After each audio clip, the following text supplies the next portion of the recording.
Well, our first guest this week is Mr. Everett Dixon. He's the CEO of Aureus Incorporated. ARSN is their stock symbol. Everett, welcome to the program.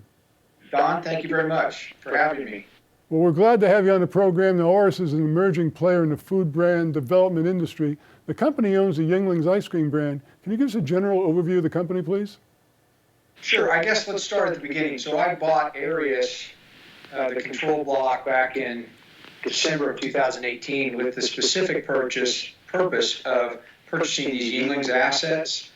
Aureus has a great share structure, no toxic debt, very little private debt, which I own 50% of, and so it just made a great vehicle for the Yingling's purchase. Well, the Yingling's ice cream has a fascinating history. Why don't you share a bit of that with us? Yeah, it really does. So formed in 1920 by the founder, Frank Yingling. He ran it until during Prohibition, and they formed it to offset the loss of revenue, obviously, from the lack of being able to produce alcohol-related products. Once Prohibition was repealed, he transferred ownership of the ice cream company and split it off from the brewery in 1935 and handed it off to his son, Frederick Yingling, who is the grandfather of David Yingling, who's still involved in the company today. It just passed down father to son then until 1985, and at that time nobody really wanted to run the ice cream business anymore, and so Frederick discontinued production of the product. In 2014, David Yingling, the son of Frederick Jr., started back up with a guy named Rob Borod, and they've run it up until we bought it in July of this year. Well, it's amazing. This is a 100-year-old brand that is extremely popular in parts of the East Coast, right? Sure is. In fact, most of our footprint is in that Northeast sector for right now, at least. You know, I found a great quote at your website, ARIASnow.com, and I'll quote it: "What sets your vision apart is your applied system focus." Can you expand on that? Because that's a great quote. I would say it's a little just loosely. The system is really centers around the people that are involved in it.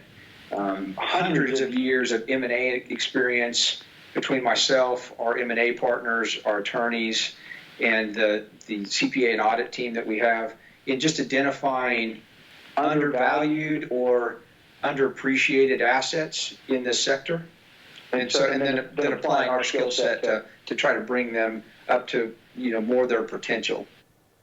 Now, how many flavors of Yingling's ice cream are there currently? Yeah, you'd ask me that, right? 13 on the premium flavors. We just released 5 new flavors this fall, so there'll ultimately be 18. Some cool flavors in that, by the way. One of the new flavors that's coming out is maple bacon chocolate chip. Oh my gosh! Which I think is a cool flavor. Actually, we'll see how that plays with the crowd. And then, of course, we have the new product, the light ice cream, coming out. There's 6 flavors in that as well. Well, everything tastes better with bacon, right? It's a popular flavor in sweets right now, which is kind of surprising that it's made that leap over from savory foods into sweet foods. So, again, we'll see how it plays. Well, in addition to introducing new flavors, what are some of the other things you've accomplished with Yingling since acquiring the brand? Well, so let's start at the beginning. I mean, Aureus bought the brand right. It really did. The Yinglings had a couple of challenges in the last couple of years, which had created a lot of liability for the company.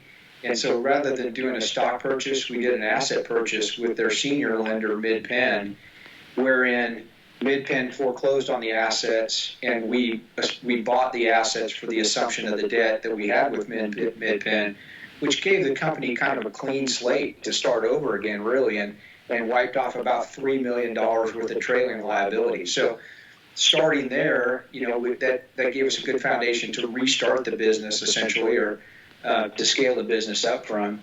Since that time, we put a Reg A in place, which is it's a relatively small Reg A, $680,000, and that gives us a really good, inexpensive source of funding to not only retire some of that senior debt, but then to scale the company back up, to higher revenue levels and bigger markets.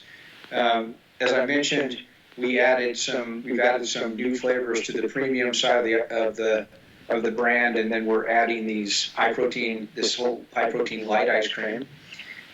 We've picked up some additional customers that really like the product, that have used it before, and when they discontinued it, weren't able to get it.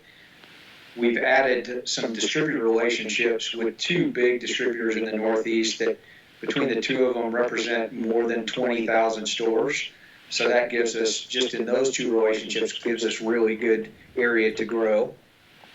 And then we've added some additional sales staff on the operations side, and we're negotiating some brokerage arrangements to just get a bigger footprint and get the ice cream in more locations at this point. So that's a lot, given the fact that the transaction didn't close until January, and we didn't get the Reg A in place until August.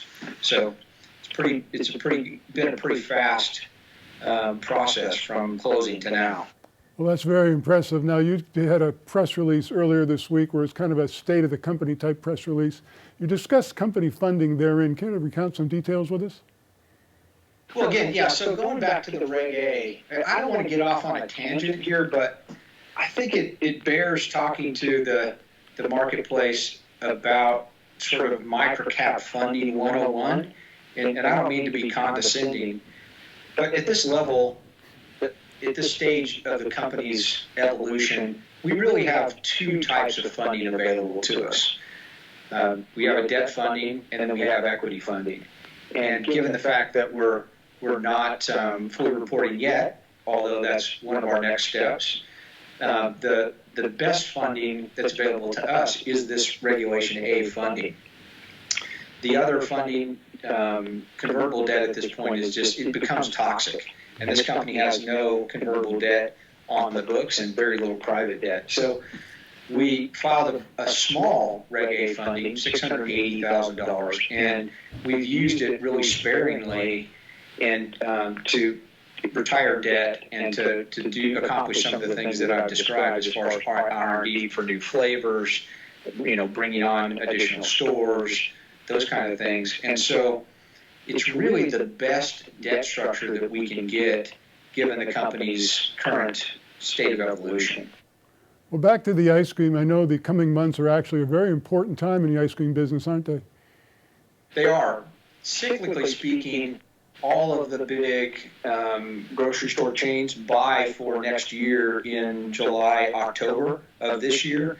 And so we have a lot of meetings set up with grocery store chains, and then finishing these distributor and brokerage relationships are really important to us because, as you might imagine, the fall isn't a really high consumption time for ice cream, but it's a busy time to get prepared for 2020, which is really what we're focusing on right now. Is the fight for shelf space your biggest challenge in this industry? No. The brand, they make such a good product, and I'm not saying this because it's self-serving, but first of all, the premium brand is well known in the Northeast, and it's a great product. And secondly, the high protein is the biggest selling sector of the ice cream segment, and so that's just a really big market for us right now. So I would say that given that brand name and given the fact that there's a recognition of a product that's been produced for 60 years plus, and that's a premium product, it's not hard to get shelf space. Our biggest challenge right now is keeping the capital in front of the company, and so that we can capitalize on this cycle right now and continue to grow the company. And that in that challenge in and of itself is the hardest thing, is keeping these short sellers away from the stock. And our market cap is ridiculously small right now, and the stock's just getting hammered by these shorters. Well, why is this a good time right now for people to take a closer look at your company, Everett? Well, I'd say because we're at the beginning of this phase, right? We've just acquired Yingling. We're just getting it started. We don't have any debt. We don't plan to put any debt on the company. And there's a significant amount of growth that we can recognize pretty quickly in Yingling's, the brand itself. And then in addition to that, we have 2 other strategic acquisitions that we're looking at making. And so, given the fact that we're just beginning here and we think that we're developing really good shareholder value, I think it's a good time. Aureus Incorporated, ARSN is their stock symbol. Of course, we initiated coverage of the company. Everett will be following you very closely over the next several weeks. Fascinating interview. Thanks so much for joining us. Thank you, Don. I appreciate you having me. Have a great day.